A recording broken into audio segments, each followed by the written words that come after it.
معان بن زائدہ کا بیان ہے کہ ایک زمانے میں خلیفہ منصور مجھ سے بڑا ناراض تھا، لہذا میں اس کا سامنا کرنے سے کتراتا تھا۔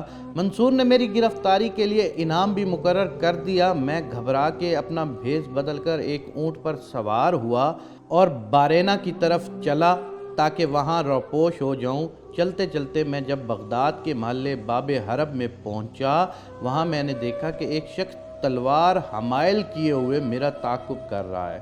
میں نے تیزی سے آگے بڑھنے کی کوشش کی مگر وہ شخص میرے سامنے آ گیا۔ اس نے جھٹ سے میرے اونٹ کی نکیل پکڑ کر اسے زمین پر بٹھا دیا اور میرا ہاتھ مضبوطی سے پکڑ لیا۔ میں نے اجنبی بنتے ہوئے کہا، کیا بات ہے؟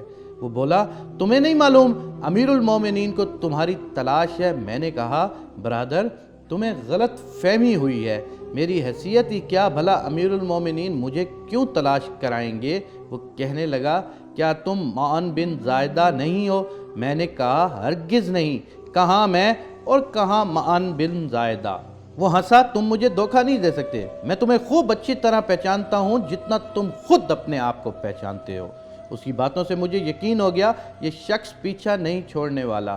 میں نے اس سے کہا کہ دیکھو، یہ جواہر کی ایک قیمتی مالا ہے، اس کی قیمت امیر المومنین کے انعام سے بہت زیادہ ہے، اسے تم لے لو اور مفت میں میرا خون اپنے سر نہ لو۔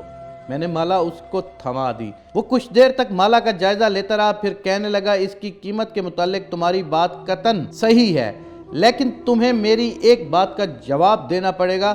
اس نے سوال کیا کہ بہت لوگ تمہاری سخاوت اور فیاضی کی تعریف کرتے ہیں، مجھے بتاؤ کیا تم یہ ہار دے کر مجھے اپنی ساری دولت بخش دی ہے؟ میں نے جواب دیا، نہیں۔ اس نے پوچھا، اچھا تو کیا 1/3 بھی نہیں؟ جواب دیا، 1/3 بھی نہیں۔ اس نے پوچھا، اچھا تو کیا 10واں حصہ؟ میں نے جواب دیا، ہاں 10واں حصہ سمجھ لو۔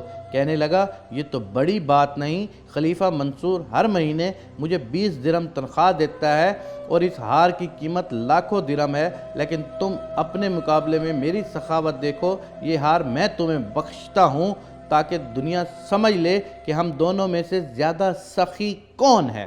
اس نے مالا میری طرف اچھال کر اونٹ کی نکیل چھوڑ دی اور جانے لگا۔ میں نے اس کی بات سے جل کر کہا، اس توہین و ذلت کے مقابلے میں قتل ہی ہو جانا بہتر ہے۔ تم نے جو کچھ دیا ہے وہ لے لو اور مجھے گرفتار کر کے خلیفہ کے سامنے پیش کر دو۔ وہ ہنسا اور کہا کہ تم مجھ سے زیادہ فیاض بن کر مجھے جھٹلانا چاہتے ہو، لہذا میں یہ ہار ہرگز نہیں لوں گا۔ اور یہ کہہ کر وہ فوراً چلا گیا۔